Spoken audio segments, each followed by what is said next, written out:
Lindungi dua nyawa, cegah IMS pada kehamilan dan persalinan. Perjalanan kehamilan adalah momen berharga yang penuh harapan. Namun, tahukah Anda, ada ancaman tersembunyi yang perlu kita waspadai bersama, yaitu infeksi menular seksual atau biasa disebut dengan IMS.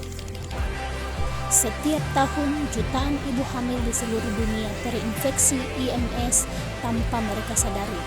IMS tidak hanya mengancam kesehatan ibu, tetapi juga memiliki resiko serius bagi janin yang dikandung dan bayi yang akan dilahirkan.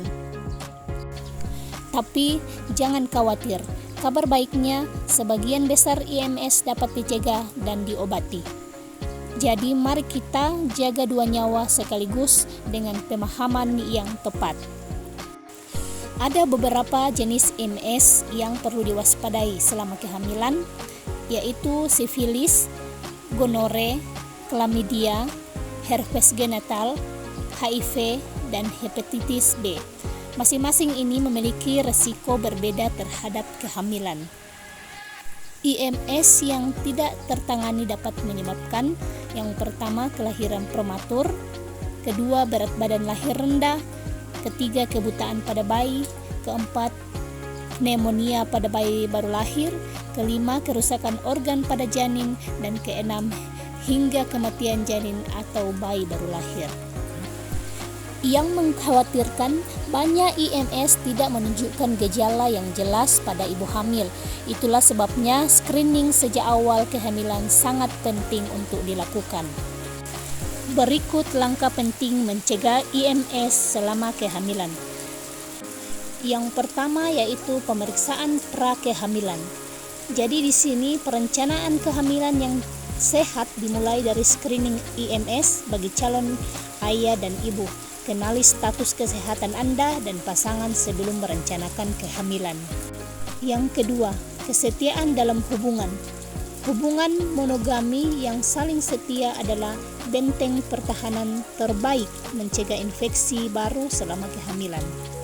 Yang ketiga adalah pemeriksaan kehamilan rutin. Jangan lewatkan jadwal pemeriksaan kehamilan. Dokter akan melakukan screening IMS pada kunjungan pertama dan mungkin mengulangi tes di trimester ketiga bila diperlukan. Yang keempat, penggunaan kondom. Bagi pasangan dengan risiko IMS, penggunaan kondom selama kehamilan tetap dianjurkan untuk mencegah infeksi baru. Pencegahan IMS adalah tanggung jawab bersama. Berikut upaya promotif yang bisa dilakukan. Yang pertama, edukasi kesehatan reproduksi, yaitu mengedukasi remaja dan dewasa muda tentang kesehatan reproduksi adalah investasi masa depan untuk mengatasi yang lebih sehat. Yang kedua, komunikasi terbuka dengan pasangan. Bicarakan riwayat kesehatan reproduksi dengan pasangan, dan keterbukaan adalah kunci pencegahan IMS. Yang ketiga, akses layanan kesehatan yang berkualitas. Dorong akses yang mudah dan terjangkau untuk pemeriksaan IMS dan perawatan kehamilan bagi semua ibu hamil tanpa diskriminasi.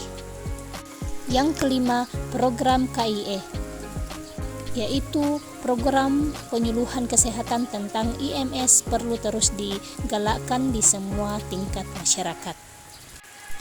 Penanganan IMS pada kehamilan.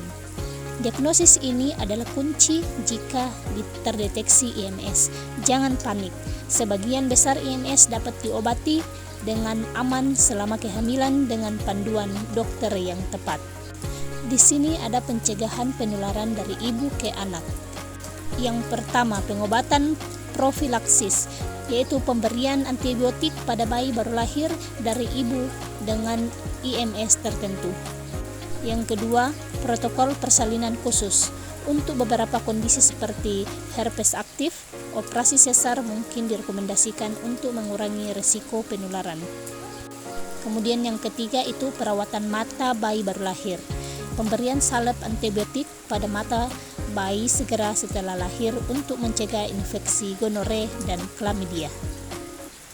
Demikian itulah sedikit edukasi tentang upaya promotif dan preventif IMS pada kehamilan dan persalinan. Kesimpulannya ialah kehamilan adalah awal kehidupan yang penuh harapan.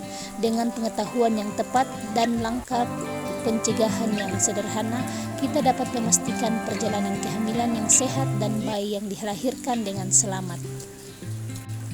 Jadi mulai sekarang kita harus melakukan pemeriksaan IMS secara rutin, diskusikan kesehatan reproduksi dengan pasangan, ikuti semua anjuran dokter selama kehamilan, dan juga sebarkan pengetahuan ini kepada orang-orang terdekat. Terima kasih.